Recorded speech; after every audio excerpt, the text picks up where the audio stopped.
cover what representation should look like in education. And we're going to cover it from the perspective of curriculum, pupils, staff, leaders, and governance.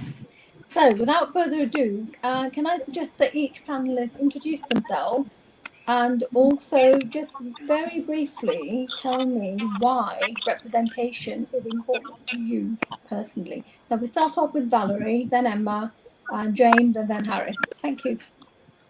Okay, my name is Valerie Daniels, and I am a head teacher in the West Midlands. Why representation matters: with 14% of the working age population coming from a Black or minority ethnic background, it seems a bit worrying that we don't have the level of representation that we need within the workplace. And the McGregor-Smith review tells us that if BME talent was fully utilized, the economy would receive a £24 billion boost. So somebody tell me, make it make sense, because it just doesn't make sense to me. That's me. Hello, everyone. Thank you for having me today. Very exciting. My name is Emma Kell. I do lots of things. I write, I speak, I teach, and I'm passionate about teacher wellbeing and giving voice, which is why I'm here today. I love the idea of hearing voices, giving voices. I'm here because I really respect the people who've invited me to be here. I'm here because I'm on my own journey to recognise my own white privilege. I've worked with and around people from all sorts of backgrounds all through my career, but only recently have I realised how easy it is to get into my own little comfortable bubble of people who look and sound a little bit like me, who have experiences a bit like me, and how privileged I've been to be able to sort of sail through life without discrimination. And I now want to do my bit to be a decent ally. Thank you.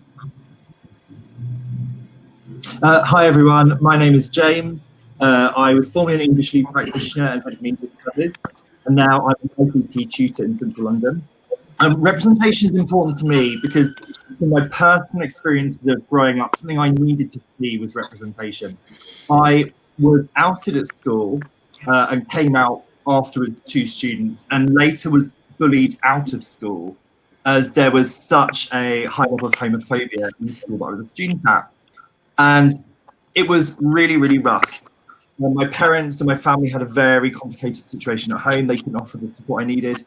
And there were no teachers who I could sort of look up to LGBT plus wise. Where I was lucky was I had the most incredible ally of a teacher, Ms. Davis. And she helped me escape sort of village life and supported me in becoming a successful young person, getting me into university of my choice, getting me to London. And I returned to my school years later and decided to be a role model myself and transformed the same school into an LGBT plus hub of excellence. So now I think it's so important to share my experience of improving representation in schools and working with others to continue learning about how I can help representation of other minorities too. Thank you. Well, how to follow that up. My name is Harris Shafi. I'm a history teacher, assistant, and a pastoral leader in my school. And representation is really important for me. I think it's an opportunity for us to sort of shape our society. And I think there is a real movement around representation and people looking at sort of diversity, but also looking at inclusivity and sort of creating a sense of belonging within our society. So anything we do now will affect, our children and their children. And it's sort of our opportunity to shape that society. And that's really powerful and really needed. So yeah, just all of that really. Great, thank you very much, Harris. Right, now starting off with a very easy question.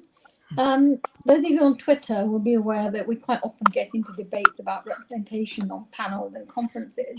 And all too often, when these events are organised, we still see that white male presenters tend to dominate, with maybe one or two women thrown in occasionally. Why do you think it is important to have BAME representation at these events and on these panels? And then how would you go about challenging a panel or an event that you came across that you were not happy with, for example? And also, what would your ideal panel look like? Valerie, start off again. Why is it important to have BAME representation? Because all of us exist. It's as simple as that for me. If we are here, we need to be able to see that we are valued. It makes you feel as if you are a part of something. So I don't know why we would want any kind of situation that does not show that people of all races and all types are of value. It just doesn't make sense to me. And there was another part of that question, Raj. What was it? It was about how you would go about challenging such an event or panel, and also what would your ideal panel, I think you discussed that bit, your ideal panel look like? It just for me means it needs to value all people as much. I'm not saying that for every single thing we're going to cherry pick and have this ideal panel, but I would like, if it became more than less, we would actually be working towards something that makes sense. And how I would challenge a panel like as that, I would blatantly stand up and ask why in a very public way, because it just needs to not be taken for granted anymore. You know, enough of this stuff about it being unconscious bias. It isn't unconscious, it is structural, and we need to start breaking that down. Thank you. Emma? Well, I'd like to go back to a phrase that my husband uses, which is about assumption. And assumption is the mother of all mess ups, except he doesn't use the word mess ups. And I think we go through life assuming that that we're good people. We're good. You know, I'm a good person. I work with lots of people from lots of backgrounds. Some of my best friends are gay. Some of my best friends are black. And actually, I know how they feel. Actually, I don't. I need to stop. I need to actually listen and actually think rather than assuming that I understand what these people think. So far from these trite phrases like the government, I think it was Gavin Williamson used about we have diversity of thought. We don't need diversity of voice. It's absolute nonsense. And I've been reading Matthew Said's book about diversity and the strength of actually bringing in different voices. So for me, it goes without saying that hearing all of those voices is essential, difficult, uncomfortable, makes us defensive sometimes, but is really important. In terms of challenging people, I was challenged. I arranged a big event recently, which many of you were involved in. And I wrote up my initial list of people to speak, and I'm not going to pretend they were mainly people who looked and sounded like me. And somebody said to me, actually, Emma, that lineup looks very, very monocultural, and I hadn't realised, you know, and I actually had to stop and have a word with myself and check. So in terms of challenging, do it directly. You know, you have to call it directly. It's not an ideal panel is not easy. So I actually took a step back from my big event and I looked at all the different possible categories that could be represented. And to this day, I slightly regret that I didn't have anyone from the trans community, and I really wanted someone from the trans community. So I don't know whether there is such a thing as an ideal panel, but we have to do our best, and we have to drop the defensiveness and try and hear all of those voices. Thank you. Jane? Yeah, so for me, I always like to think, and I hope this is true, and I think this is mostly true, but that as teachers, we are people who naturally care about equality and representation. We value the unique features of all of our students. The last school I was in London was very multicultural and diverse, but the previous school I was in was very rural, and there was a real lack of BAME representation. Perhaps I was very aware of this in particular because I belong to a minority myself. I was very aware of representation in my school. And West Sussex was just predominantly a very white middle-class area. Now, for me, when it comes to teaching English, I feel it's a real gift because there's a lot of talking about things like race. We get to teach poems from other cultures. We can celebrate Black excellence, writers such as Maya Angelou, that wonderful poem that she wrote, Still I Rise. And for me, one of the difficulties in trying to kind of take on this role of wanting to share equality and representation with everyone was that I'm not an authentic BAME voice. I want to be an advocate and an ally to BAME people. It's so important that BAME people have their own voice and share their own views, because I'm still making mistakes and I'm still learning. There's been some really interesting conversations recently about teaching of mice and men and whether or not that white teachers should be using the M word. And traditionally, I had done a lesson about the M word and the importance of it. But actually, I think with recent Black Lives Matter conversations, I'm really aware now actually that is not something I should be saying whatsoever. And I feel like I've got that wrong. Now, for me, with regards to an ideal panel, let's go beyond just a simple panel too. Let's look at Twitter itself. Never has there been a better time to challenge a lack of representation. And we all use Twitter for our own intents and purposes. But as someone of a minority group, for me, it's vital, big names, those massive follower kind of fan bases, show support for equalities professionals. There are fewer of us, and it's much harder for us to gain visibility, and platform is privilege. Allies can do more for us at this point than we as minority figures. It is more powerful for white people to say, I'm not comfortable saying that, I'm going to rephrase. From an LGBT plus perspective, I think it's more powerful for a straight man to say, let's celebrate gay people, than for me to seem like the gay teacher talking gay stuff. And perhaps there's an equivalent in the BAME community, I'm not sure how to phrase it.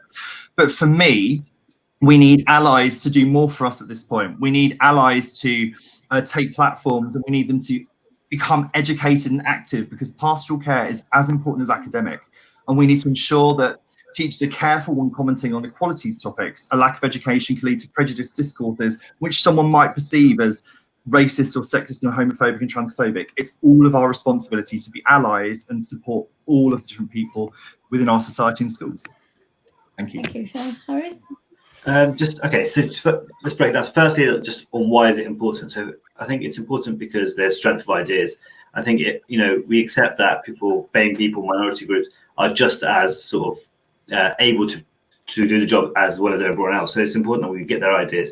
On the challenge part of it, I think sometimes it's not easy to challenge people who are in institutions and more powerful and more privileged than you are. I had exactly the same situation occur a few weeks ago, where people within my institution had a talk on representation, and the panel was exclusively white. And I wasn't brave enough to speak up and say, actually, can you change this?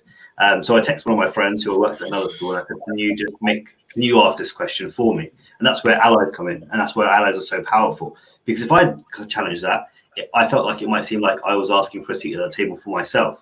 And I wasn't. I didn't want that. It was more that I know of people who could have spoken at that panel and have been far better at it. So I asked someone else to ask the question for me. And then I spoke to one of the organisers, one of the ones that I knew that would be sort of more of a sympathetic ear. And actually, I don't think I got an outcome that I actually wanted out of it. And I think that's okay as well. I think it needs to be a process. And I think change doesn't come overnight. And I think in terms of that challenge, don't be so hard on yourself if you don't get the outcome that you want. So yeah, that's that part of it. Something I would also challenge is the idea that teachers are progressive and naturally care. I think on the whole we are, but there are actually sections of the teaching sort of society that are not. They are very resistant to change, and that are very insecure about change. And they're usually ones that are in established positions of power. Just this morning, I was on Facebook. I was on one of these history. So I'm a history teacher. I was part of a history education group on Facebook, and someone posted a thing about challenging the narrative around empire.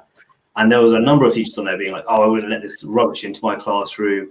This is indoctrination," and it's quite stark when you see that. And I remember my NQT mentor as a teacher was teaching lessons on empire and how countries want to join empire. And it was a very one-sided narrative that came in. And when I challenged her on it, she became very hostile because she felt like I was challenging her ability as a teacher, and she took it very personally. And she's an amazing teacher, but she was feeding a narrative that wasn't very open. And I think sometimes that challenge is very difficult. And I think it's sort of, you have to be very political in the way and very astute in the way that you do it. Something I would say as well is that as I got older, I realized that people don't want to be personally attacked, or don't want to feel like they're being personally attacked. So I think that conversation needs to be done in a way that brings people in rather than alienates anyone. And then in terms of an ideal panel, I genuinely believe that an ideal panel would be the most qualified people to talk about that group, regardless of their background. Unfortunately, that doesn't happen at the moment because people aren't given the voice. But if we had a society where everyone was given the voice and was empowered, then I believe that our panels would all automatically become at least 13 or 14% of the population as BAME, for example. Okay, thank you, Harry.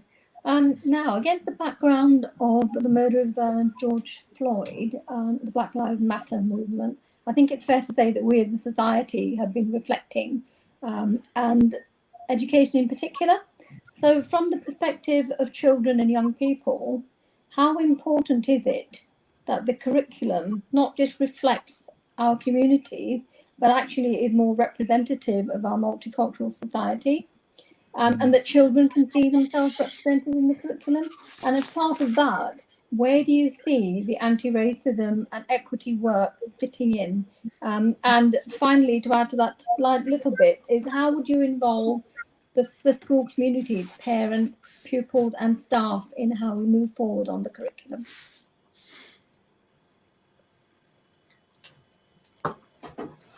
Valerie, you're on mute. Yeah.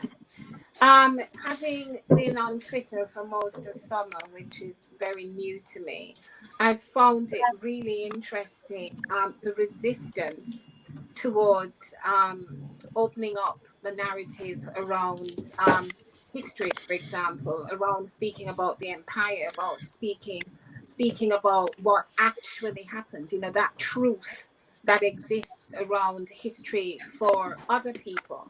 We are very, very focused on a one-dimensional report of what has happened through the ages, which is, I find, to be, and this is going to sound maybe controversial, but it is very much a part of keeping the masses brainwashed into thinking in a particular way. Because if we open up that dynamic, people are going to start asking questions that are uncomfortable.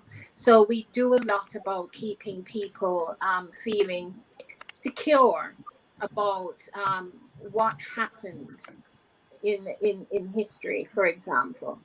How does that make me feel? I can speak from the perspective of my children, who felt like they were not important, that was not the message that was necessary. Their importance as human beings is not an important message. So what the impact of that is, it literally tells the story day in, day out to tons of children in schools that they are not relevant and they're not important.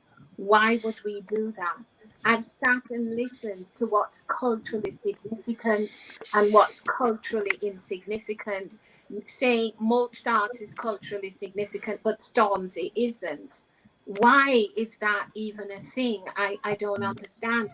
But it is heavily being promoted as a part of what should happen within schools. Now, that was like a 5-part question, Raj, so I don't even know what part I'm on now. What was that last bit?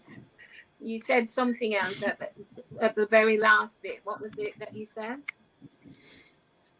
Raj? So the last bit was just about involving the whole school community, parents.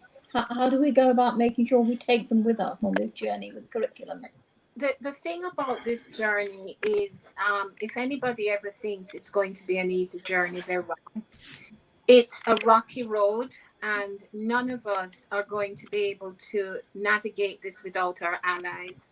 And it takes time, it takes persistence, it takes consistency, and it means that we have to, we can't leave it alone, but it's something that we need, something that Harry said about, being not expecting outcomes immediately.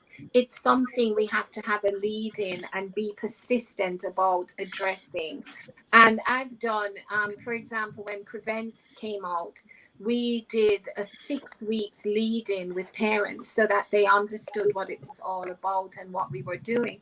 And that means by the time we set it there, we'd had everybody's view on it and we were clear on the way we were going to work with it. So yeah, parents are a huge resource.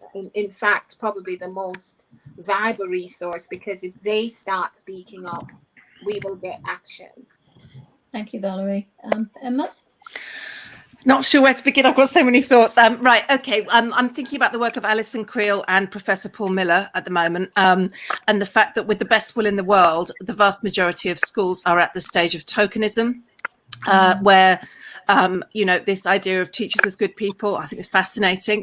Teachers are good people, but we can be remarkably naive, and we can be remarkably defensive, and we're not open to criticism and discussion. And there's a question coming up about this later, isn't it, about SLT and how you challenge your SLT, which is going to be interesting.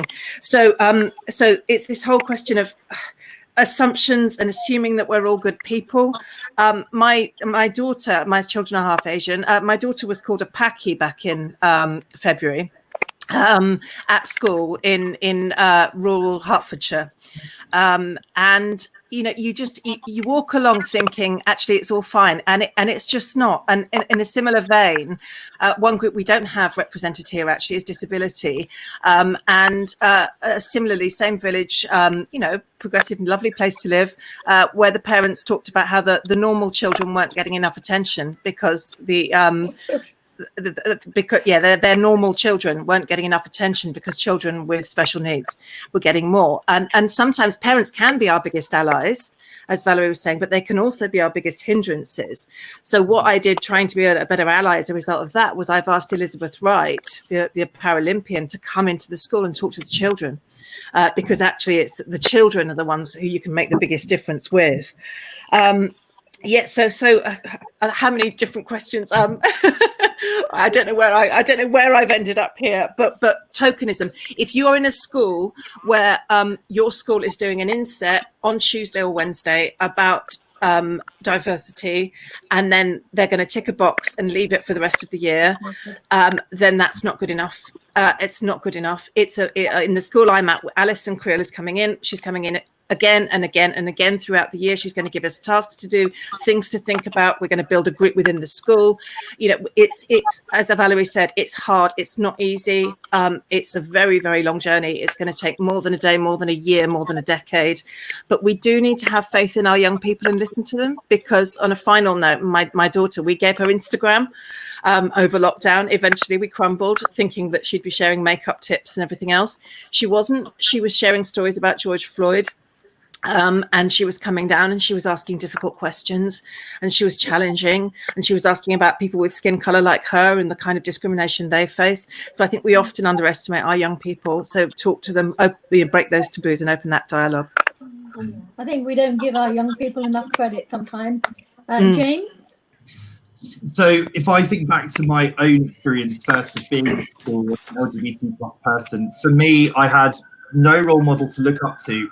And the curriculum presented me with this hugely heterosexual world.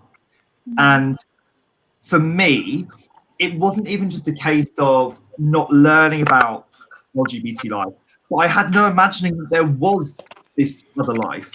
This was the world for me, what was in front of me.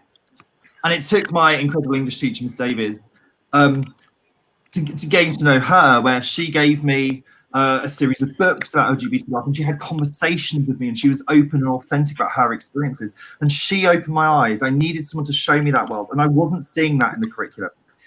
One thing that really scared me was there was no sex education whatsoever, and I live in a community that was previously ravaged by AIDS. And education on sex is so important, and it shouldn't have been left to my parents to talk to me about that, because they didn't even know what it was. For me, the opportunity to do my A-level coursework about the Line of Beauty by Alan Hollinghurst and Morris by Ian Forster, going into Gaze the Word in London and exploring LGBT plus text, it felt like there was a world waiting for me outside. And because of this, I now want so much for my BAME students to have that same experience of looking at their culture, looking at their world, and sharing my knowledge, other teachers' knowledge, their community's knowledge, as much as I can do that as a white person. All subjects have so much potential to celebrate diversity, whether it be through text choice in English, whether it be multicultural questioning, Adam and Steve are getting married rather than Sarah and Dave, or alternative, using names from other cultures, citing other cultural viewpoints, naming famous mathematicians who might be from different cultures. With regards to adults, I think adults need education, and not just parents, but we see misinformation on Twitter alone every day. And my big message is we need to start listening to our activists. We need to start listening to the people who are affected rather than spreading misconstrued media misinformation. It's vital that we listen to individuals and we give the platform to minorities to raise their voices. With parents, for me, I had some bizarre parental responses to me being a gay man. Always, oh, you must be the drama teacher. That was very regular. I had some very weird handshakes from women where they would take my hand, they would sort of stroke it. Thank you so much, Ms. Hodge. I had one parent who called me a paedophile because I kept her son in detention. I think what I've learned, though, is that there's no point in being aggressive in response. You need to take people with you. And talking to parents is really powerful. I had a student who was LGBT+. Her mother was very difficult. It was a very big safeguarding issue. But by sitting with her, working with her over a series of weeks and talking to her and giving her daughter the time she needed to work with me, I was really able to challenge the misconceptions at home. And often, you know, children learn, for example, homophobia. They learn racism and they bring that from home. And one way to ultimately challenge is to show similarity and difference. I may be gay, but equally my male students also suffer from suicide. The male suicide rate is incredibly high. That's something we share as oppressed people. Men share with my oppressed group. And equally, race and oppression of women. There are so many similar experiences in our difference that we can find, and we need to be all looking at what we have in common rather than what pulls us apart and divides us. Thank you. Harry? In terms of sort of representation in education, I think it's incredibly powerful and it's incredibly important. Just my own experience, I think I grew up in a town I grew up in Luton, which is very diverse, but it's not very inclusive in terms of that in my high school, for example, I was one of about 10 Asian students in my year. And I always felt that being Asian was more of a burden than something that I could celebrate. It was one of the things that students would ask me, or other students would ask me, do you speak Pakistan? And firstly, that's not the language. And secondly, I'd just be like, no, I don't, even though it's the language I primarily communicate with my mum in. And that was because I didn't feel like the curriculum represented me. Since then, as a teacher, we've done quite a lot of work in my school at the moment about making our curriculum a lot more inclusive and representative. So we introduced a unit last year on the Mughal Empire. And we gave out sort of surveys after we taught the topic to the students. And we teach all boys, and we sent out 200 surveys to all the boys in the year. 100 of them just didn't respond because they're teenage boys, but 100 of them did. And out of that, 64 told us that they either liked or loved the new changes to the curriculum. 24% said they didn't really mind, and 5% said they didn't like it. That's massive. That's over sort of around 88%, I think it is, that we're all right to go along with it. And out of that, it opened up conversations about other things they could learn about. So a lot of feedback we got was students saying, can we learn about Genghis Khan? Can we learn about the Ottoman Empire? Can we learn about Egyptians or Soviet Union? So these are huge things that actually it opened up those conversations about other things. So it's powerful as a tool in education. And then also I think something we didn't do, we could have done and should have done, is sort of open it up to parents and ask them what they thought, and actually having those conversations. Because absolutely, I completely agree with Valerie. Parents are such a powerful resource, and if they're having the right conversations in the right way, that will make those changes. So, but also it can go the other way as well. If we can get our students in a way where they're sort of open-minded and progressive, they will ask those questions to their parents and ask those difficult questions, and hopefully bring about that change as well. So I think education is such a powerful tool for so many different things, social mobility, but also, in terms of changing our society. It's one of the reasons that I think Raj and I have been working at the moment with the Partition Education Group, is sort of trying to educate people about the partition of India. And it's something that I knew nothing about, really. And since then, and it's a difficult history to learn about, because I've listened to a few podcasts and things like that, and it's just a harrowing thing. but it's also a thing that actually we as society need to know about.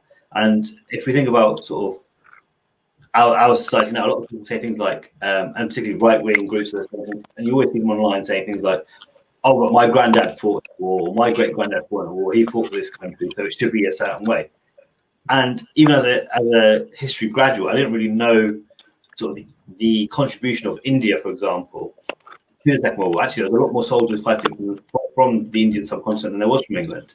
So actually, you know, it was my great-granddad that fought and won the war for sort of Britain and the Empire. So actually, if we can educate students, we can educate people about where we've come from, and that will help us shape where we're going a lot more as well. Okay, thank you, Harris. I think from what you say, it's fair to say that we have a long way to go in terms of changing culture, ethos, values in some of our schools. And also making sure that representation is actually considered at all levels and becomes the norm. I think that's where we're heading. Now, moving on to staffing, it's obviously clear from what you're saying that having a diverse workforce is something to be aimed at. So what do you think are the barriers to achieving a diverse workforce? And what would you say about schools that are in majority white areas? So very quickly on this one, because we're going to be running out of time soon. Well, I just wanted to say that there was a survey done in 2019 that highlighted that many white British people believe that globalization, deindustrialization, neoliberalism, and austerity have had a disproportionate impact on the white working class. So as a result, there's a lot of pushback against promoting equality and diversity and inclusion in the workplace. There's a lot of work to be done around breaking those things down. People see positive action, and this is as opposed to positive discrimination, positive action as something that is working against the white race.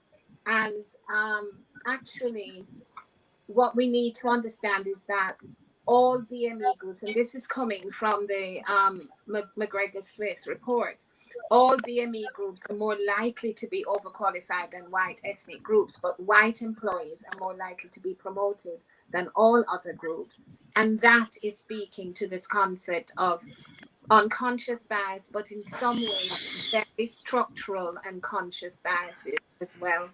So we have a lot of work to do.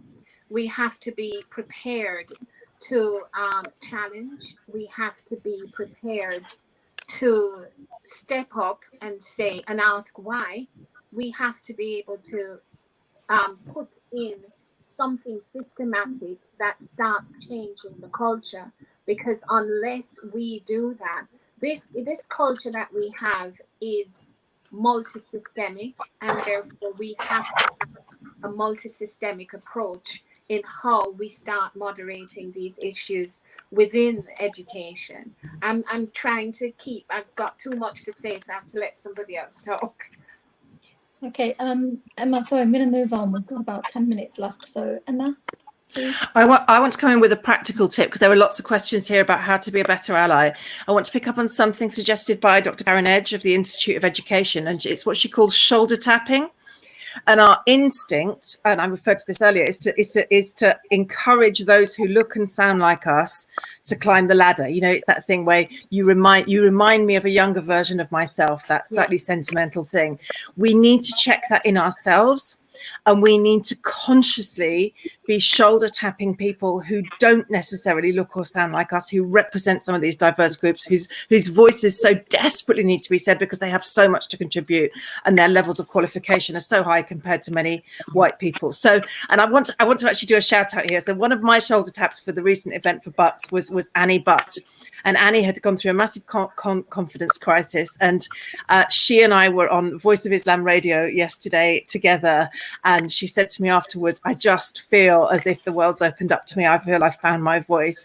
And to be able to say that I was one of the people of many who tapped her shoulder and said, hey, you can do this, actually gives me more satisfaction than almost anything I've done in the last decade. So tap shoulders, encourage people to step forward. Thank you, Emma. Jane? So there's great power in having a diverse workforce. Teaching is collaborative. It's not a competition, it's collaborative. And it can feel like perhaps the profession we controlled and managed, but look at how brilliantly we've responded to current COVID guidance. Is it because of governments that this works? No, it's because we are communities of brilliant people working together to ensure that our young people are educated. Now, in the same way, I'm not a brilliant teacher because of my own innate teacheriness. I am a tapestry of brilliant practice I've learned from countless other brilliant teachers. Diversity is key here because we learn from one another and broaden one another's knowledge, whether it be learning international ways of educating or learning about how other people just do things in their classroom day to day or learning about their experiences. Especially when we're supporting BAME staff, it's vital we elevate voices, we give confidence to celebrate, we offer opportunities. I don't want to make people feel uncomfortable, but I think showing everyone the power of storytelling. I love asking the question, tell me about your family background, and I know that where are you really from has become this naive and contentious, awful question, but actually I still think learning people's stories is a great way to open the eyes of others. And reframing when BAME teachers, for example, aren't given a platform, wanting to learn, asking them to share their stories and raising the equalities profile. A great thing to do is to join the NEU. They do some brilliant BAME conferences, women's conferences, LGBT plus conferences that allow you to really elevate within your community. Okay, Harris? I just want to come back to that barriers and looking at practical things that we can do to sort of manage that systemic racism. I think there's lots of things that you can do. Schools should be doing this. They should be adopting policies that actually actively sort of challenge this. And I don't think a lot of them are, and enough of them are. But there's lots of things that you can do. So, for example, things like having sort of blind applications, so no one knows who that person is, because a lot of research has done that showing that if you're a Muslim-sounding name, you're so many times less likely to be given a job. So that's quite a simple thing that people can do. And also look at some of the language that is used in sort of job adverts. Even putting something on your application or on your advert that says, we will encourage people regardless of sex, gender, sexual orientation, race, to apply. Just that simple sentence in an advert would encourage more people to apply. I think also, Emma talked about how we had that whole thing of, you remind me of a younger version of myself. That's such an honest thing that I see happening as well. But just to challenge that, you could have an independent reviewer on an interview. So, and they, if you're feeding back, actually, what did you actually like about this candidate?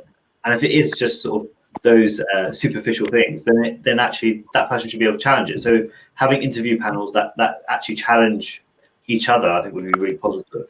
And I think education is one of those things where we had this sort of teacher recruitment crisis. But where are we recruiting? If you're constantly recruiting in the same ways, the same places, you're not going to get the same cohort. So expand where you're advertising these things. Hold your events in areas that you wouldn't. Advertise to people that you wouldn't normally. And that's how you get a diverse workforce. I think a lot of the time with this sort of thing, we get very sort of, we talk about the abstract. And actually there's really practical things we can do. And schools should be doing.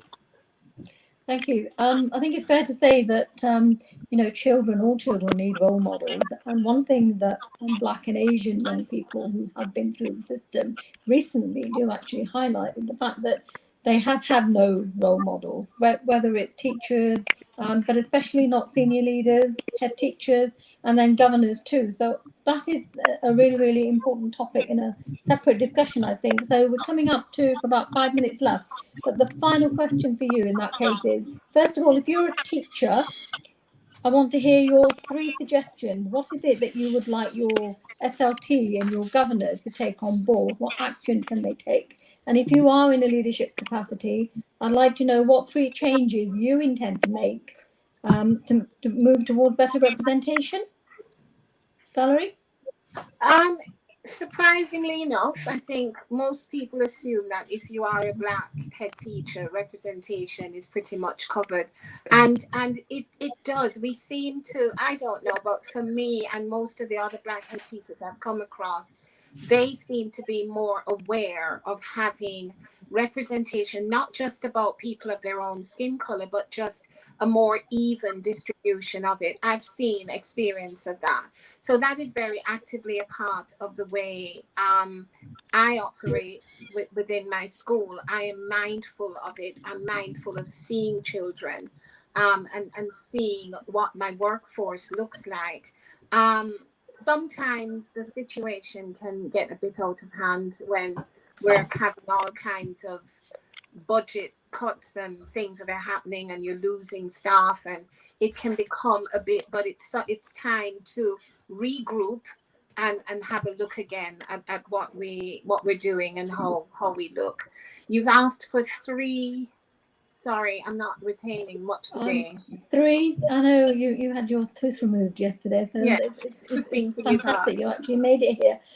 Just 3 things that you're going to do this year to toward better representation. One of the things in schools is that we have a very passive policy in schools, where we have policies that look at racial discrimination. We have tons of, everybody's covered in terms of legislation. But what we need is people who have read the policies, and those policies are living documents. That is something we look at quite closely. One of the other things we do is we tend to make our environments, we stick up things around and try to give the impression, that we've covered. How is it that we have actually looked at accessibility in terms of our schools? Do people feel welcome when they turn up in our schools? Too many people feel alienated and not as if they're a part of anything. One of the things that we do is an equalities impact needs assessment, where we look at accessibility in terms of whenever anybody turns up in our school, what it feels like for them, whether if they have a disability, whatever part, where race, whatever aspect of it. Thank you, Valerie. That's great. Can I move on now? Sorry, Emma, would you want? 1, I'm going to continue to try to be a better ally. I've been through the phase of asking my gay or non-white friends what I should say in certain situations. And I've moved into the stage of saying, help me understand. And I'm now moving into the stage of saying, no, this is not okay. No, this is not acceptable, and openly challenging things like all white panels and discrimination locally. Number 2, and I was really hoping she'd do, I think it's Valerie's phrase, you cannot be what you cannot see.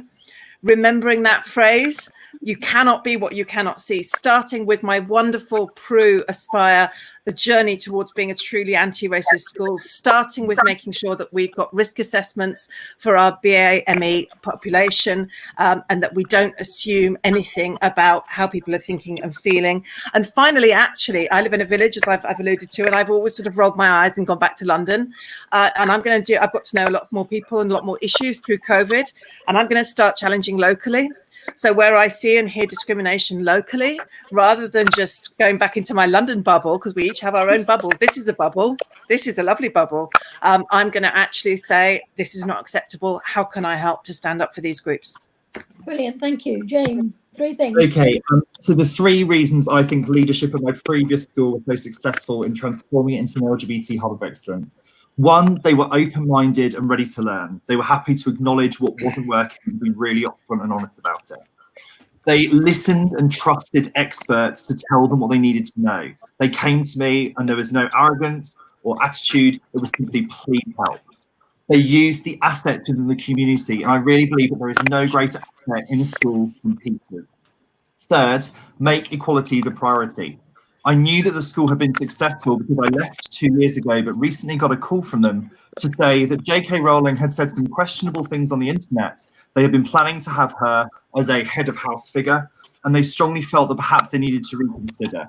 They came to me and they said, do you think we're doing the right thing? And I knew that they had so succeeded because even though I had left that LGBT figure of representation, they were making the right choices, and it made national news, and it made a difference to so many trans children.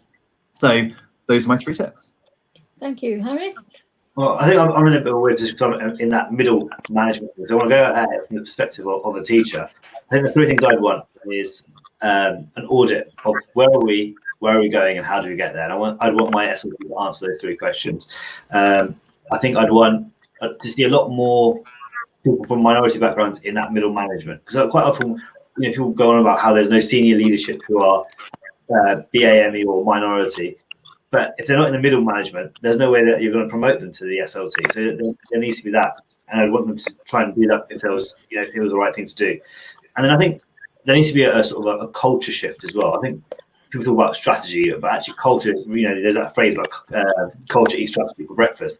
And if you can change that, then that would make a big impact, because it's not just diversity. Diversity on its own doesn't really mean anything. It just means that you've got lots of different groups of people. And what you really need is inclusivity, because if you make people feel included and valued, that's when they sort of feel more like they belong. And once you've got belonging, that's when you get sort of the output that you want, you get performance as well. So I think there needs to be that cultural shift as well, where we do sort of include everyone. That's brilliant. Thank you very much. I think it's fair to say that we knew that covering all of this in 40 minutes was going to be a massive challenge. And I think we've done a pretty good job of it. I've got some other questions too, but I think, to be honest, we need a much longer session on this. So thank you very much to all of you, especially Valerie. I know you have been in quite a lot of pain and you still managed to make it. Thank you very much to all of you for your contribution. And I hope you will have noticed actually that we haven't seen anybody asking questions or anything that deliberate. What we're going to do is take those back and look at them, and maybe between us we could look at answering some of those questions through a blog or something like that. But certainly we need a much longer session. Toria, welcome back. Thank you for having us. Oh, do you know what? I have written so many notes all over the place. My simple takeaway is see, ask, have a word with myself, and actually that having a word with myself was what led to this. And Raj and Valerie, you were incredibly supportive alongside Sharifa in actually, enabling this to happen. Raj, I can't thank you enough for, chairing the discussion.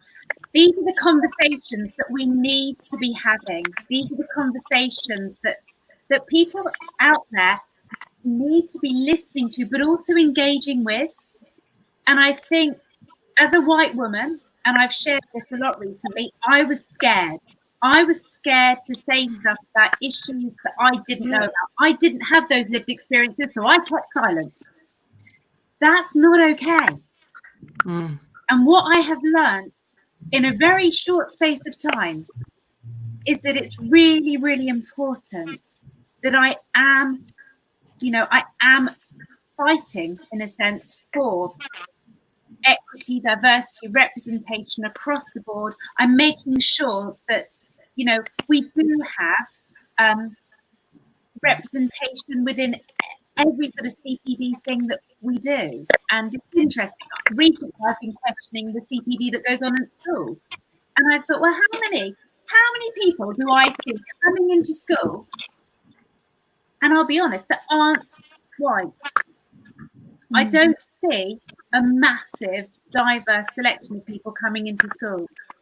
And what I really, really hope that the people listening from this do is they take away, courage to begin to challenge, to begin to ask questions. And I know that all of you would be happy if someone came to you and asked a question. And I think that's really important. Toria, can I say something really quickly? Yes. My third thing that would have been about safe spaces, that we create safe spaces to talk, and doing what you've done here and what Raj does. We are creating safe spaces to challenge and not allow people to feel shame or to feel anything. So you move from this place of impotence into a place where you can be active and be an active ally. And for me, that is the most important thing. So safe spaces in your schools, safe spaces like this. And Raj, you are the queen. God bless you. And Thank you. But bringing on that, can you imagine a single school in the country saying that it does not support anti-racism and it does not support equity? Because if they don't want to work on this, that is what they would be saying, wouldn't they? And I can't imagine any school saying that. No. James, you had your finger up. You got 2 Yeah, seconds. sorry. One thing I'd just like to say, Toria, you do a phenomenal job in bringing teachers together. So thank you so much for everything you do. But I have one plea to our audience, and that is this. If you're a trans teacher or you know a trans teacher watching this, please come and take a seat at our table and come and be one of these voices. Yes. We hear you, we know you are there, and we want you with us. Yeah, Brilliant. And the traveller community, we need them represented more as well. Someone's put something in the chat about the traveller community, and I do think that needs picked further, a lot further. So I think that's a really valid point, Emma. Thank you to all of you. I applaud you all. You are phenomenal. You are Thank you very much. amazing. Thank you, guys. Thank you, everybody. Thank you. I'm going to pop you all off the street.